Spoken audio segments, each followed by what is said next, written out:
کامیابی صرف اپنی اصلاح سے ملتی ہے۔ اس دنیا میں کوئی بھی دوسروں کے کندھے پر کھڑا ہو کر بلند نہیں ہو سکتا، بلندی صرف اپنے ہی قدموں پر کھڑی ہو کر مل سکتی ہے۔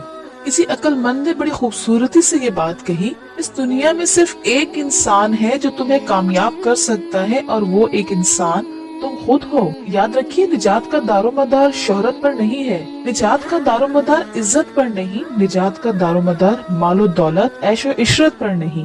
آخرت میں نجات کے لیے اپنی اصلاح کرنا بھی ضروری ہے۔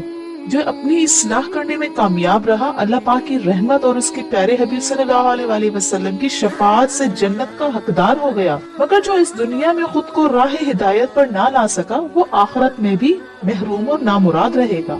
بعض لوگوں کا خیال ہوتا ہے کہ ہم پہلے اپنی مکمل طور پر اصلاح کر لیں، پھر دوسروں کو نیکی کی دعوت دیں گے۔ یہ بھی غلط طریقہ ہے۔ ہم نے اپنی بھی اصلاح کرنی ہے اور دوسروں کو بھی نیکی کی دعوت دیتے رہنا ہے۔ امام حسن بصری رحمۃ اللہ کی خدمت میں سوال ہوا، کیا روحانی طبیب دوسروں کا علاج کر سکتا ہے؟ فرمایا، کر سکتا ہے، مگر پہلے اپنا علاج کرے، پھر دوسروں کا کرے۔ جو خود راستے سے بھٹکا ہو، دوسروں کی رہنمائی کیسے کرے گا؟ آپ سے دوسرا سوال ہوا، لوگ کہتے ہیں دوسروں کو نصیحت اسی وقت کرنی چاہیے جب بندہ خود تمام برائیوں سے پاک ہو جائے۔ فرمایا، شیطان تو یہی چاہتا ہے کہ نیکی کی دعوت دینے اور برائی سے منع کرنے کا دروازہ بند ہو جائے۔ یعنی ہر شخص اگر صرف اپنی اصلاح میں لگ جائے اور خود کو مکمل سدھار لینے سے پہلے نیکی کی دعوت بالکل نہ دے، تو اس صورت میں نیکی کی دعوت کا کام بند ہو جائے گا، اور یہی تو شیطان کی خواہش ہے۔ ہمیں ہر لمحہ اپنی اصلاح کی ضرورت ہے۔ اگر کوئی ڈاکٹر ہو یا انجینئر، وکیل ہو یا جج، بادشاہ ہو یا غلام، امیر ہو یا غریب، سیٹھ ہو یا مزدور، سب کو ہی اپنی اپنی اصلاح کی ضرورت ہے۔ اپنی اصلاح سے غافل ہو جانا عذاب الہی کی ایک صورت ہے۔ ہم خود سے غافل رہ کر دوسروں پہ تنقید کرنے والے ہو گئے ہیں۔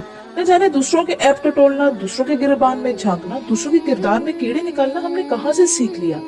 الحمدو کا الف سے لے کر والناس کے سین تک پورا قرآن کریم پڑھ لیجئے۔ اللہ پاک نے کہیں ایک مرتبہ بھی دوسروں کے عیب ٹٹولنے، دوسروں کا گریبان پکڑنے کی ترغیب نہیں دی، بلکہ اس سے منع کیا ہے۔ اپنے اعمال کا جائزہ لینا، اپنی غلطیاں نکالنا بہت مشکل کام ہے۔ اللہ پاک کی حکمت ہے کہ اللہ پاک نے آنکھیں چہرے پر لگائیں اور یہ صرف سامنے دیکھتی ہیں۔ اپنے گریبان میں جھانکنے کے لیے سر جھکانا پڑتا ہے۔ یہ سر جھکانا ہی دنیا کا مشکل ترین کام ہے، لیکن جو سر جھکا لیتا ہے، اپنے گریبان میں جھانک لیتا ہے، وہ ہمیشہ کامیاب رہتا ہے۔